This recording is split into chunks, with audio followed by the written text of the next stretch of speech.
All right, welcome. Today we're going to put on our detective hats and solve one of the biggest, most frustrating mysteries in the world of solar power.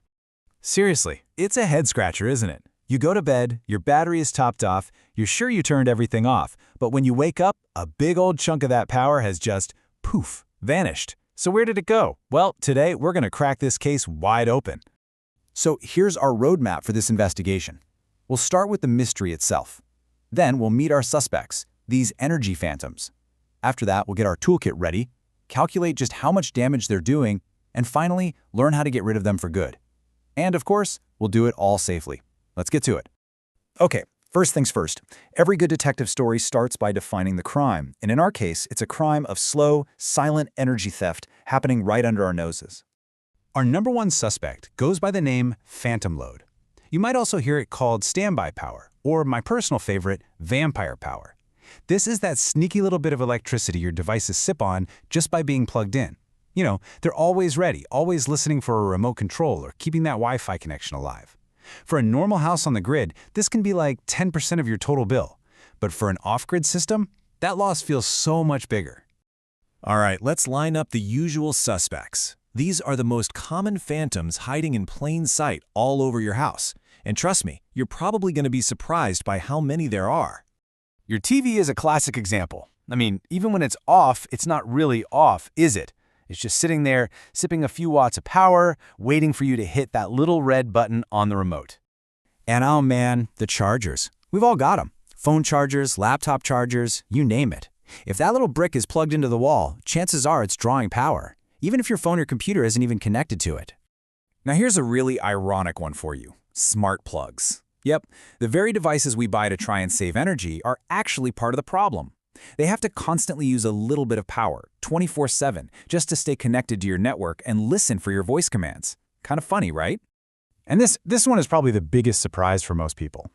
Your solar system's inverter, the literal heart of your entire setup, it has its own idle power draw. It's using energy around the clock just by being on, even when it's not actually powering a single thing. So, if we're going to catch these phantoms in the act, we can't just guess. No, every good energy detective needs the right tools for the job. These are your two go-to gadgets. A kilowatt monitor is awesome for anything that plugs into a regular wall outlet. You just plug the device into it and it into the wall. Super simple. But for the bigger jobs, like measuring an entire circuit or checking DC loads coming right off your battery, you're going to want a clamp meter. That's what the pros use. It lets you measure the current without having to cut a single wire. All right, with our tools in hand, it is time to gather some hard evidence. Let's see just how much damage these little phantoms are doing when they all team up overnight. Now don't worry, the math here is actually really easy. The total energy lost is measured in watt-hours. You just multiply the power it's using, the watts, by how long it's on, the hours. And here's the secret: time. Time is the phantom load's greatest weapon. Even a tiny power draw becomes a huge drain when it's happening all day, every single day. So let's take a real-world example, right? Let's say your TV pulls 5 watts on standby. Sounds like nothing, but leave it like that for a 10-hour night, and that one device just stole 50 watt-hours from your battery. But here's the real kicker. These phantoms hunt in packs.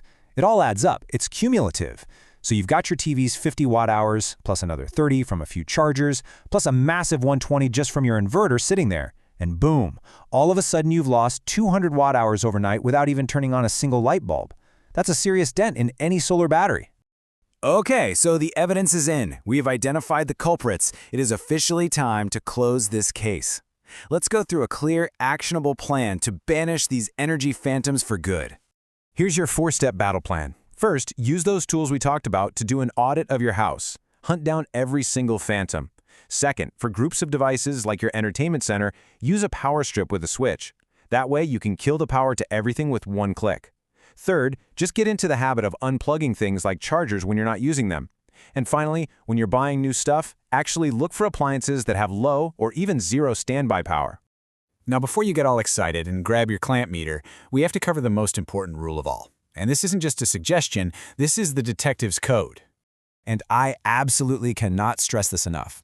We are talking about live electricity here. It can be incredibly dangerous. Your safety is, without a doubt, the #1 priority, period.